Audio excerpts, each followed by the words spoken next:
Hello दोस्तों, मेरे YouTube channel परीक्षा सर्कल में आपका स्वागत है। जैसा कि मैंने अभी तक आपको मध्य प्रसारण काल के बारे में पढ़ाया था।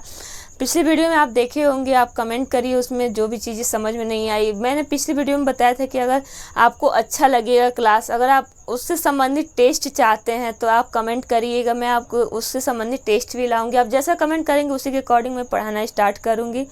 आज मैं आपको नवप्रसारण काल स्टार्ट करती हूँ। नवप्रसारण काल 4000 ईसा पूर्व से स्टार्ट होता है और 1000 ईसा पूर्व तक चलता है। बहुत सारे बुक में बहुत अलग अलग दिया गया। आप किसी भी बुक को लेके आप एनसीईआरटी को बेस्ट मान सकते हैं, आप उसके अनुसार चल सकते हैं। ये नवप्रसारण शब्द है, नवप्रसारण काल जो शब्द है, सर्वप्रथम इसका प्रयोग जॉन लुबाक ने किया था 1865 में। इस शब्द को दिया था या गढ़ा था या सबसे पहले यूज में लाया था जॉन लुबाक ने 1865 ईस्वी में। नेक्स्ट आता है एक नवप्रसारण क्रांति, नवप्रसारण काल की क्रांति। जैसे कि पूरा प्रसारण काल रहता है, मध्य प्रसारण काल रहता है, तो ये तो नवप्रसारण काल में अचानक से पशुपालन के बहुत ज़्यादा साक्ष्य मिलने लगते हैं और फिर उसमें बस्तियों के भी साक्ष्य मिलने लगते हैं, कृषि के भी साक्ष्य मिलने लगते हैं, तो इसे क्रांति की संज्ञा दी गई है। तो ये नवप्रसारण काल की क्रांति कह सकते हैं। इसे अन्न रहता था, फसल रहता था, भोजन रहता था, उत्पादक क्रांति से कहते हैं। इसे गॉर्डन चाइल्ड ने सबसे पहले इस शब्द का यूज किया था अपने बुक मैन मेक्स हिमसेल्फ। आप इसे नोट डाउन करते चलिए। मैन मेक्स हिमसेल्फ बुक का नाम है, गॉर्डन चाइल्ड की बुक का नाम है। इसमें इन्होंने क्रांति शब्द का यूज किया है, अन्न उत्पादन संस्कृति विषय। ये प्रथम स्थल है जो सबसे पहले नवप्रसारण काल का प्रथम स्थल टोंस नदी घाटी जो उत्तर प्रदेश में खोजा किसने? मैसूरियर ने। सबसे पहले प्रथम स्थल टोंस नदी घाटी खोजा मैसूरियर ने। पॉलिश किए हुए उपकरण की संस्कृति, मतलब जो भी ये पूरा प्रसारण काल है और मध्य प्रसारण काल है। पूरा प्रसारण काल में भद्दे टाइप के उपकरण मिले हैं और मध्य प्रसारण काल में थोड़े माइक्रोलिथ उपकरण मिलने लगे। माइक्रोलिथ में थोड़ा इसमें आ जाता है, इसमें पॉलिश किए हुए उपकरण की संस्कृति कहा जाता है। पॉलिश किए हुए, जैसे कोई भी पत्थर रहता है उसके ऊपर लगातार पानी गिरते रहता है, तो वहाँ देखते हैं आप पत्थर कितना चिकना हो जाता है। इसीलिए इस संस्कृति में ये इस नवप्रसारण काल में पॉलिश किए हुए पत्थर की संस्कृति कहा जाता है इसे। इसके प्रमुख औजार है पत्थर की कुल्हाड़ी। इसमें अभी तक कोई कुल्हाड़ी नहीं पाया गया, तो सबसे पहले नवप्रसारण काल में कुल्हाड़ी पाया गया। आप मुझे कमेंट में ये बताएंगे कि मैंने जो आपको पुरातात्विक स्थल बताया था उसमें कुल्हाड़ी के साक्ष्य, हैंडेक्स के साक्ष्य कहाँ से मिले हैं, आप कमेंट करके ज़रूर बताइएगा। ये नेक्स्ट है कृषि का सर्वप्रथम शुरुआत। आपको मैंने बताया था कि मेहरगढ़ से कृषि के सर्वप्रथम शुरुआत हुई है। इसमें सबसे पहले गेहूं और जौ उपजाया गया था और कपास भी उपजाया गया था। इसमें रागी के भी साक्ष्य मिलते हैं और इसमें ये 7000 ईसा पूर्व में, अगर आज से जोड़ा जाए तो 9000 ईसा पूर्व हो जाएगा। ईसा पूर्व के 7000 साल पहले से ये मेहरगढ़ में प्रथम साक्ष्य गेहूं के मिले हैं, फिर जौ के मिले हैं। यहाँ मटर भी उपजाया गया है। ये इम्पोर्टेंट बात है कि नवप्रसारण काल से ही मटर उपजाने के साक्ष्य प्राप्त हुए हैं।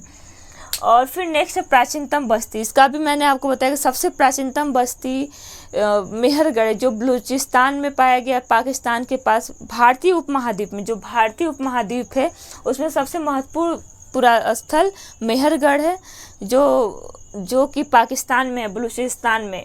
ये 7000 ईसा पूर्व में बोलन नदी के किनारे स्थित है। 7000 ईसा पूर्व में यहाँ गेहूं कपास उपजाया गया था। और यहाँ पे सबसे मज़ेदार बात ये है कि आपको नवप्रसारण काल में दक्षिण तक इसका विस्तार मिलता है। उत्तर, पूर्व, पश्चिम, उत्तर, दक्षिण तक इसका विस्तार मिलता है। दक्षिण भारत में नवप्रसारण कालीन स्थल पिकली हल में सबसे पहले भस्म टीले वहाँ बहुत मात्रा में पाया गया है। मतलब इससे ये पता चलता है कि वहाँ गौशाला थी। गौशाला या जानवरों को पाला जाता था, जानवरों के गोबर को इकट्ठा किया जाता था और उसमें आग लगा दी जाती थी और जो भी भस्म इकट्ठा होते थे उसे ही भस्म टीले कहा गया है। नेक्स्ट है मृदभांड। सबसे पहले मृदभांड की शुरुआत नवपाषाण काल से ही होती है। इसके बाद हम आपको एक टॉपिक पढ़ा देंगे कि मृदभांड से सबसे पहले नवपाषाण काल से मृदभांड स्टार्ट होता है, फिर सिंधु घाटी सभ्यता में होता है, फिर वैदिक काल में होता है, फिर 6ठी सदी ईसा पूर्व महाजनपद काल में मृदभांड का क्रम बढ़ता जाता है। गुप्त काल तक मृदभांड का क्रम चलते रहता है। मैं आपको ये अलग क्लास लेके पढ़ाऊंगी। मृदभांड, इसमें पॉलिस्टार काला मृदभांड पाए गए हैं, कोई भी कलर नहीं किया गया, बस काले से। यहाँ मतलब ये हम पता कर सकते हैं कि इसमें भट्ठी भी पाई गई होगी, तभी तो यहाँ मृदभांड पाए गए हैं। कुम्हार का चाक भी पाया गया होगा, कुम्हार के चाक पे तो मृदभांड बनेंगे, कुम्हार का चाक पाया गया है। और नेक्स्ट है इसे नाव का निर्माण। यहाँ नाव का निर्माण किया गया है। ये जो बस्तियाँ थी नदी के किनारे ही स्थित रहती थी, तो यहाँ नाव का निर्माण किया गया। यहाँ 2 बस्ती आपको नदी के किनारे, हम इसी में आपको दिखा दें, एक टोंस नदी घाटी, एक बोलन नदी घाटी है, ये दोनों। और ये हम बता सकते हैं कि नवपाषाण कालीन औजार कौन कौन से थे। आप इसे बहुत ही महत्वपूर्ण टॉपिक है, नवपाषाण कालीन औजार कौन। इसमें आप कमेंट करके बताइएगा नवपाषाण कालीन स्थल, पुरास्थल कौन कौन से है। मैंने आपको पिछले वीडियो में पढ़ा दिया है, तो आप कमेंट करके बताइएगा। नवपाषाण कालीन औजार के बारे में हम बढ़ा देते हैं। एक कुल्हाड़ी है, जैसे कि मैंने आपको अभी पढ़ाया था कुल्हाड़ी, हैंडेक्स कहाँ से मिलते हैं ये आप कमेंट करके बताइएगा। इसमें आती है छेनी हथौड़ी जो होती है, उसमें छेनी आती है। फिर इसमें आता है सेल्ट, इसमें नवपाषाण कालीन बसूले, इसमें बसूले, सारे जितने भी औजार थे सारे पत्थर के निर्मित थे, जितने भी औजार थे सारे पत्थर के निर्मित थे। तो ये नवपाषाण कालीन जो इम्पोर्टेंट टॉपिक। जैसे नवपाषाण काल के पुरास्थल हैं, पहला तो मेहरगढ़ मैंने आपको बहुत अच्छे डिटेल में पढ़ाया है, और दूसरा है भुर्जहोम में सबसे ज़्यादा भुर्ज नामक पेड़ मिले हुए हैं। यहाँ ये भुर्ज नामक पेड़ इस काम में आता था कि वहाँ की जैसे लिखित साक्ष्य मौर्य काल में, मौर्योत्तर काल में, गुप्त काल में मिले हुए हैं। लिखित साक्ष्य भुर्ज नामक पेड़ के छाल पे लिखे जाते थे।